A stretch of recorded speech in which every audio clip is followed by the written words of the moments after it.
देखो चला देख देखो कल बता दिए थे ना, कहाँ तक बताए थे? सभी नेताओं की गिरफ्तारी हो गई थी, विभिन्न मतलब निम्नलिखित प्रकार के ना विभिन्न प्रकार के जेलों में बंद हो गए थे। उसे बताए थे क्या क्या? देखो महात्मा गांधी पुणे के आगा खां पैलेस में बंद हुए थे, कस्तूरबा गांधी पुणे के आगा खां पैलेस में बंद हुई थी, और फिर थे ये सरोजिनी नायडू थी, वो भी कहाँ बंद हुई थी? पुणे के आगा खां पैलेस में। उसके बाद थे आपका ये महादेव देसाई। महादेव देखो याद रखना, महादेव देसाई जो थे ना महात्मा गांधी के निजी सचिव थे, वह कोई नेता नहीं थे।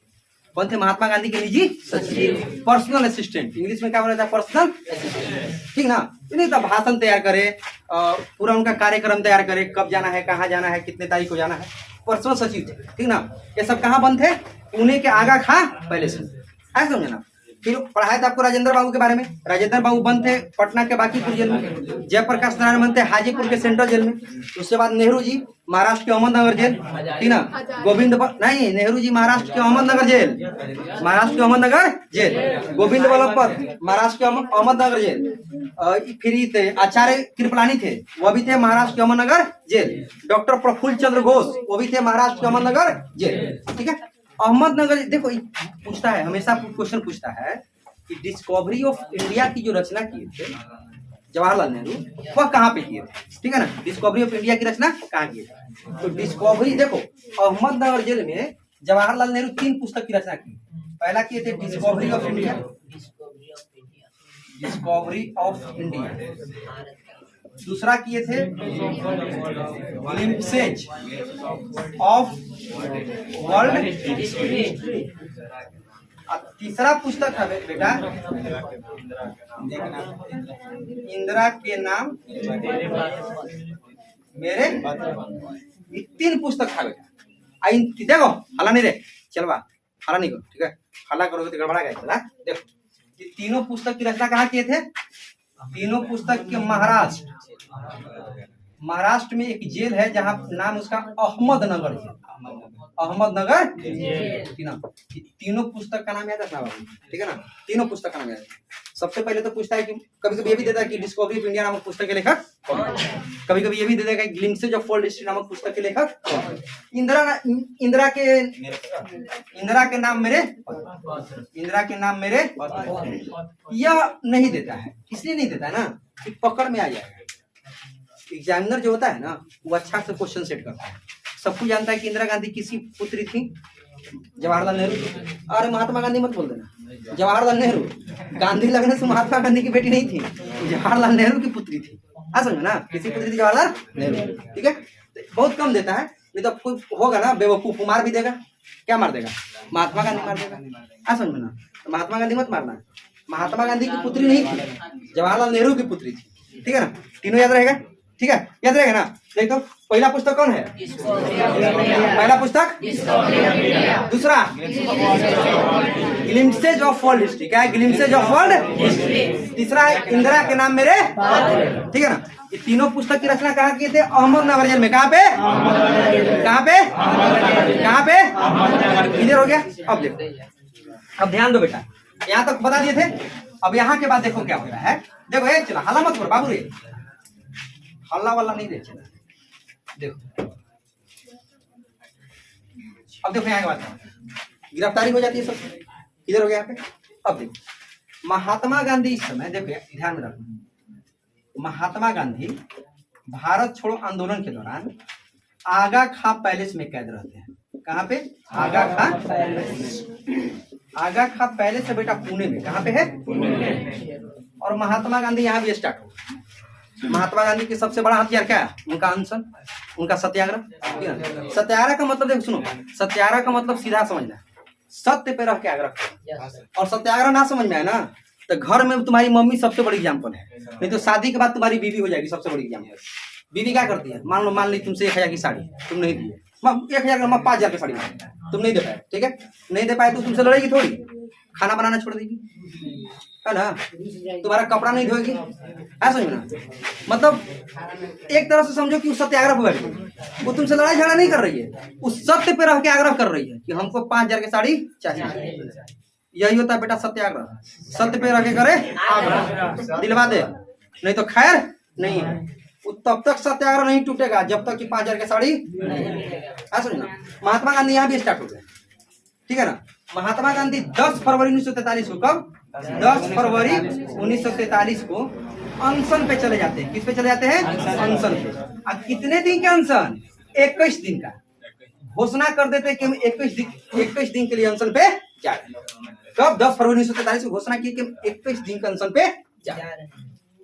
अंग्रेजों में मच गई खलबल, महात्मा गांधी चल दिए अनशन पर। सुनो ना, और दुर्भाग्य देखो 13वां दिन ही इनका हालत खराब हो गया। 13वां दिन ही इनकी हालत क्या हो गई? सुनो, अब अंग्रेज भी अपना दिमाग लगाना स्टार्ट कर दिया। सोचता बोला अच्छा आया है पहाड़ के नीचे, आगा खा पैलेस में कैद है, सिखा देते हैं, थोड़ा हालत खराब हो देती है। अब अंग्रेज यहाँ पे दिमाग लगाने लगा। पता है क्या, उनको रिहाई करने के बदले उनको मरने के लिए इंतजार करने लगा कि जल्दी गांधी मर जाए। समझ में ना, रिहाई नहीं कर रहा है। 13वां दिन की हालत बहुत ज्यादा खराब हो गई। 21 दिन के उपवास की जो घोषणा किए थे, अनशन की जो घोषणा किए थे, तो 13वें दिन की हालत बहुत ज्यादा खराब हो गई। तो रिहाई कर देना चाहिए था, जल्दी बाहर जाइए, अच्छा हो जाएगा। तो अंग्रेज अपना माइंड सेट कर दिए, ना रिहाई नहीं करना है, इनके मरने का इंतजार कर देंगे, जल्दी गांधी मरे। और अंग्रेज थे ना ससुरा, इतना अच्छी इंसान नहीं।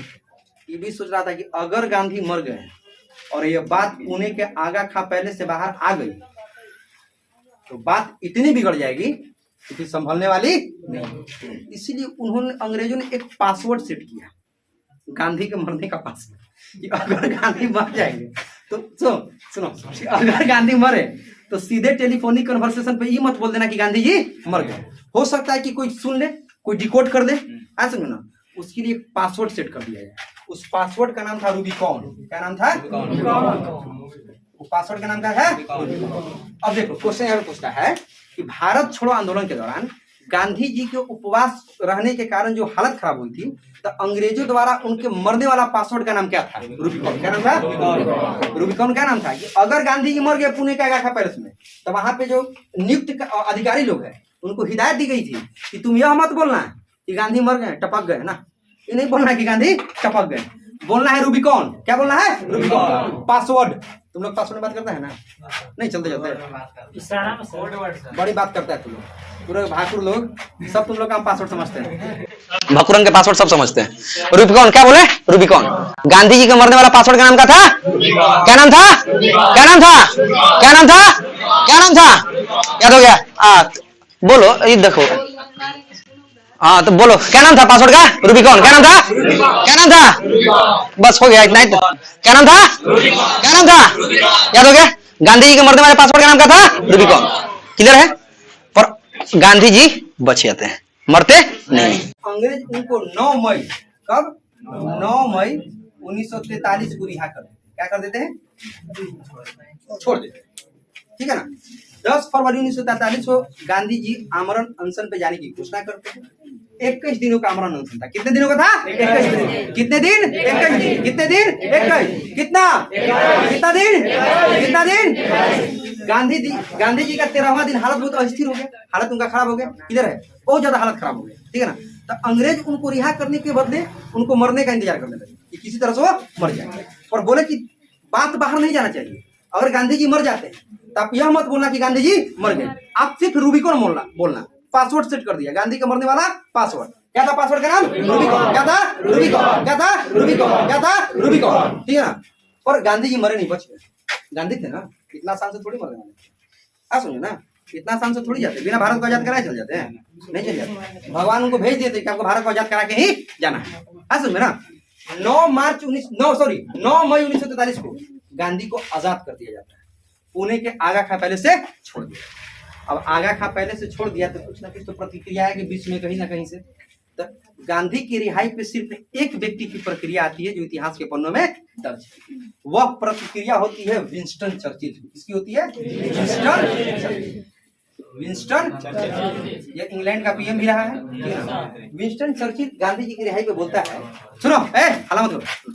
विंस्टन चर्चिल बोलता है गांधी की रिहाई पे कि हम एक ऐसे वक्त में किसी व्यक्ति को रिहा कर रहे हैं, एक ऐसा वक्त जो विश्व में हम सभी जगह जीत रहे हैं, और कमबख्त एक बूढ़े के सामने हम बार बार हार जा रहे हैं, और वो भी हमारा शत्रु है। यही बात बोलता है कि ऐसा वक्त जो विश्व में हम हर जगह जीत रहे हैं, कमबख्त एक बूढ़े के सामने हम बार बार हार जा रहे हैं, और वो भी बूढ़ा हमारा शत्रु है। समझो ना, यह बात कौन बोलता है? Mister Churchill. कौन बोलता है? कब? गांधी जी के रिहाई पर। गांधी जी के रिहाई। गांधी जी की रिहाई पर 9 मई 1943 को प्रतिक्रिया देने वाला विश्व में सिर्फ एक व्यक्ति था, वो था मिस्टर चर्चिल, जिसका नाम इतिहास के पन्नों में दर्ज है। क्लियर है? कोई दिक्कत? क्या बोलता है कि ऐसे वक्त कि विश्व में हम हर जगह क्या हो रहे हैं? जीत रहे हैं, कम वक्त एक बूढ़े आदमी के सामने हार जा रहे हैं, और वह भी बूढ़ा हमारा बहुत पुराना शत्रु, और बार बार हम इसे सामने हार रहे हैं। सोचो, अब आजकल जो व्हाट्सएप यूनिवर्सिटी में तुम लोग ज्ञान भेजते हो कि गांधी की वजह से देश गुलाम हो गया था, गांधी नहीं थे तो उसके पहले कहा नहीं बड़ा आंदोलन खड़ा करके दिखा दिए थे भारत के नेता? खड़ा करके दिखा देते ना। गांधी से पहले भी तो देश था, गांधी से पहले भी तो इस देश के लोग थे, क्यों नहीं एक बड़ा आंदोलन खड़ा करके दिखा दिए थे? असहयोग आंदोलन से पहले कोई एक बड़ा आंदोलन बता दो, है ना? और सबसे बड़ा आंदोलन तो असहयोग आंदोलन खड़ा किए थे गांधी जी, क्यों नहीं खड़ा करके दिखा दिया था? दिखा देता। गांधी से पहले भी था देश, है ना? गांधी से पहले भी यहाँ के लोग नेता थे। ऐसा ना, गांधी में वो ताकत थी कि वो किसी भी चीज को जनमानस में बदल देते थे। लोग उनके पीछे दीवाने थे, उनके बातों पे मर मिटना लोग जानते थे। ऐसा सुनो, ये गांधी की अपनी पर्सनल ताकत है, ये ताकत हर किसी में नहीं होती। 2014 में नहीं देखा? 2014 में याद है ना? आए कांग्रेस से कैसे लोग बीजेपी के पीछे भाग गया मोदी की बात में। 15-15 लाख खाते में जाएंगे, 2 करोड़ रोजगार देंगे। वो अलग बात है कि हर साल 10 लाख रोजगार छीन रहे हैं, तो खैर मोदी जी की बात है, ठीक है ना? हाँ चला देखो, ठीक है, समझ आया ना? तो अपनी लोगों में अपनी अपनी क्षमता होती है कि किस तरह से लोगों को अट्रैक्ट करना है। सुनो किधर है? अब देखो मिस्टर चर्चिल का प्रतिक्रिया आ गया, किधर है? गांधी जी यहाँ पे छूट जाए। गांधी जी के साथ में बंद थे 3 लोग, कस्तूरबा गांधी, सरोजिनी नायडू और महादेव देसाई। इनमें से 2 लोगों की मृत्यु हो जाती है। इसकी किसकी मृत्यु हो जाती है? कस्तूरबा गांधी की, कस्तूरबा गांधी और महादेव अच्छा, इनकी मृत्यु कहाँ होती है बेटी? सॉरी बेटा, देखो इनका मृत्यु होता है पुणे के आगा खां पैलेस में। अब क्वेश्चन पूछ जाएगा कि भारत छोड़ो आंदोलन के दौरान पुणे के आगा खां पैलेस में मरने वाले 2 व्यक्तियों का नाम बताएं। तो पहला व्यक्ति कस्तूरबा, कौन थी? पहला दूसरा महादेव देसाई, दूसरा और कहाँ पे मरे थे? पुणे में। कहाँ मरे थे? किस पैलेस में? आगा खां पैलेस। कौन सा पैलेस? हो गया कंप्लीट? हो गया ना? यहाँ पे यहाँ तक क्लियर? चलो अब आगे देखो, इसको मिटा देते हैं। देखो पासवर्ड याद रखना, गांधी जी के मरने वाला पासवर्ड क्या था? ना। अच्छा, गांधी जी कितने दिन के उपवास पे गए थे? अब कैवा दिन को हाथ खाया था, ठीक ना? तो याद रखना बेटा, समझे ना? भूलना मत, ठीक है? अच्छा देखो, आगा खां पैलेस में मरने वाले 2 व्यक्तियों का नाम क्या था?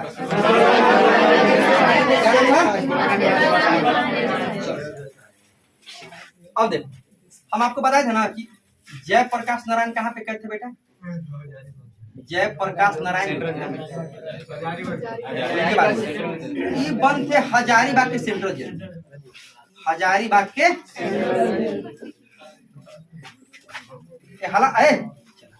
हला मत करो, हल्ला करोगे दिक्कत हो जाएगा बाप। देखो कहाँ बंद थे? हजारीबाग के। बिहारी थे, भाग गए जेल से, उड़न छू भाग गए कूद के। कहाँ भागे? हजारीबाग सेंट्रल जेल से भाग गए। अब भाग करके एक संगठन का स्थापना की, उस संगठन का नाम था आजाद दस्ता। क्या नाम था? आजाद दस्ता। इस संगठन का नाम क्या था? आजाद। अरे बच्ची काहे बात कर रही है? बोल रहे हैं समझो तो तू बार बार बात कर रही है। अजीब बात, पढ़ा रहे हैं तुम बार बार बात कर रही, डिस्टर्ब कर रही है। याद कर लो, अब नौकरी ना होगा ना तो कभी नहीं होगा। नीतीश बाबू 35% रिजर्व कर दिए तुम लोग को, अब ना लोगी तो कब लोगे? घर आके बोलेंगे कि नौकरी ले लो, नौकरी ले लो। देखो अरे भागो चुप, कहाँ देखो अबे देख, जयप्रकाश नारायण कहाँ से भागे? हजारीबाग के सेंट्रल। और भाग के किसका गठन किया? आजाद दस्ता। किसका गठन किया? यह आजाद दस्ता भूमिगत रहता है। भूमिगत मतलब देखो, भूमिगत का मतलब ये नहीं था कि भूमि के अंदर थे, ठीक है ना? भूमिगत का मतलब ये नहीं था कि भूमि के अंदर थे। भूमिगत करने का मतलब था कि खुल करके मैदान में नहीं लड़ते, देखो ना कि आमने सामने आकर के लड़ते। सर्जिकल स्ट्राइक का नाम सुनो? सर्जिकल स्ट्राइक क्या होता है? छापामारी। क्या होता है? छापामारी। मतलब आप अटेंटिव नहीं, आप सावधान नहीं है और आप पे अटैक, ठीक ना। तो यह भूमिगत रह करके लड़ने वाली एक दस्ता थी, एक संगठन, ठीक है ना। तो भारत छोड़ो आंदोलन के दौरान भूमिगत रह के लड़ने वाले निम्नलिखित नेता थे, ठीक ना, जो लड़ाई करते थे और कहीं ना कहीं छुप जाते थे, ठीक है ना। तो भारत छोड़ो आंदोलन के दौरान भूमिगत होकर लड़ने वाले नेताओं की सूची। सबसे पहले थे जयप्रकाश। कौन थे? जयप्रकाश, जयप्रकाश। दूसरे व्यक्ति थे आरएमएल। आरएमएल मतलब राम मनोहर लोहिया, राम मनोहर लोहिया साहब, लोहिया साहब, ठीक है। चलो देखो, पहला कौन थे? जयप्रकाश। दूसरे थे राम मनोहर लोहिया। तीसरा थे पटवर्धन। कौन थे? पटवर्धन। कौन थे? पटवर्धन। और चौथा थी अरुणा आसिफ अली। कौन थी? अरुणा आसिफ अली। आसिफ, 4 लोगों का नाम याद रखना बेटा। पहला थे जयप्रकाश नारायण, दूसरा थे राम मनोहर लोहिया, तीसरा थे पटवर्धन साहब और चौथा थी अरुणा आसिफ अली। यह 4 लोग भूमिगत रह करके अंग्रेजों से भारत छोड़ो आंदोलन में लोहा लिए थे। किधर है? कौन लोग? 4 लोग। पहला व्यक्ति जयप्रकाश, दूसरा राम मनोहर, तीसरा पटवर्धन, तीसरा चौथा अरुणा आसिफ, अरुणा आसिफ हो गया। कोई दिक्कत? क्या दो है ना। पहला व्यक्ति जयप्रकाश, जयप्रकाश, दूसरा राम मनोहर, राम मनोहर, तीसरा पटवर्धन, तीसरा चौथा अरुणा आसिफ, अरुणा आसिफ, अरुणा आसिफ। भूमिगत रहते लड़ते। भूमिगत के कहने का मतलब भूमि के अंदर नहीं रहते थे, मतलब खुल के मैदान में नहीं आते थे। अंग्रेजों को मारते थे, अंग्रेजी सेना को नुकसान पहुंचाते थे और कहीं ना कहीं जाके छिप जाते थे। क्लियर है? अच्छा, जब ये मारते थे तो लाठी डंडा से तो नहीं मारते होंगे, इनको बम बारूद चाहिए ना, गोली पिस्टल चाहिए। तो इनको हथियार सप्लाई करने वाले नेताओं की। अब क्वेश्चन पूछेगा कि भारत छोड़ो आंदोलन के दौरान भूमिगत नेताओं को हथियार सप्लाई करने का कार्य कौन कौन लोग करते थे?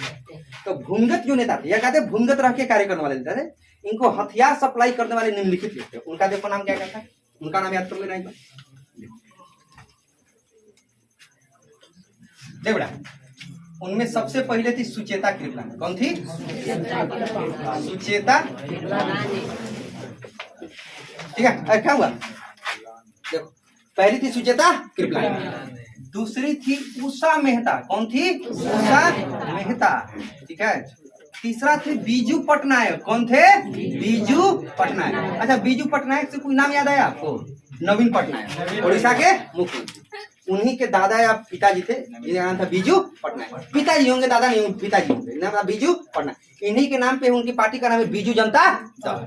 क्या नाम है? बीजू जनता दल। उड़ीसा के भी तत्कालीन मुख्यमंत्री है बीजू नवीन पटनायक। इन्हीं के पिताजी तो कौन थे? बीजू पटनायक, ठीक ना।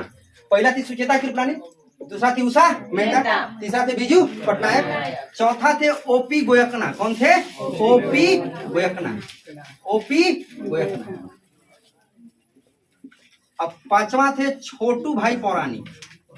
छोटू भाई पौरानी, बेटा देखो, ए बाबू देखो, यह 4 लोग क्या थे? देखिए, यह 4 लोग भूमिगत थे। यह क्या थे? भूमिगत। भूमिगत मतलब छुप करके अंग्रेजों से लोहा लेते थे, अंग्रेजी सेना को मारते थे, अंग्रेजों का नुकसान पहुंचाते थे। देखो बेटा, 4 पीछे देखो, 4 लोग भूमिगत रहने वाले। पहला थे जयप्रकाश, दूसरा राम मनोहर, तीसरा पटवर्धन, तीसरा चौथा अरुणा आसिफ अली। और इन नेताओं को देखो, इन नेताओं को, 4 नेताओं को जो हथियार का सप्लाई करते थे, जो उनको सूचना देते कि कहाँ जाना है, कहाँ नहीं जाना है। और मान लो कि ऐसा जगह पे चल जाए जहाँ पे भारी अंग्रेजी सेना, बेचारे मार के नहीं निकल पाते, इनको बच के लड़ना था बच के, कि मार के वापस आ जाए अपने खेमा, फिर दूसरा दिन जाएंगे उसे लड़ने के लिए। क्लियर है? तो देखो, अरे देखो, ठीक है ना, इनको प्रॉपर सूचना देने के लिए, इनको प्रॉपर हथियार सप्लाई करने के लिए, ठीक है ना, इनको प्रॉपर स्थान बताने के लिए, कहाँ पे अटैक करना है, कहाँ पे नहीं करना है, इनको पूरी तरह से संबोधित करने वाला, इनको पूरी तरह से आगे का रास्ता बताने वाले 5 लोग थे। पहली थी सुचेता कृपलानी, कौन थी सुचेता? दूसरा उषा मेहता, दूसरा तीसरा बीजू पटनायक, तीसरा बीजू, चौथा ओपी गोयकनाथ, कौन थे? ओपी। अब पांचवा थे छोटू भाई पौराणिक, क्या नाम था? छोटू भाई। नाम याद हो गया?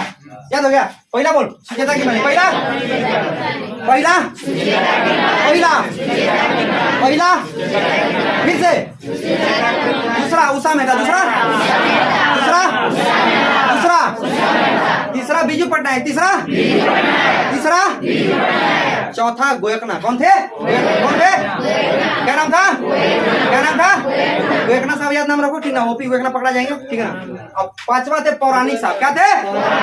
क्या थे? क्या थे? यहाँ तक कंप्लीट हो गया, कोई दिक्कत? यहाँ तक याद हो गया? याद हो गया? कोई दिक्कत बोलो। अब यहाँ के बाद आगे देखो,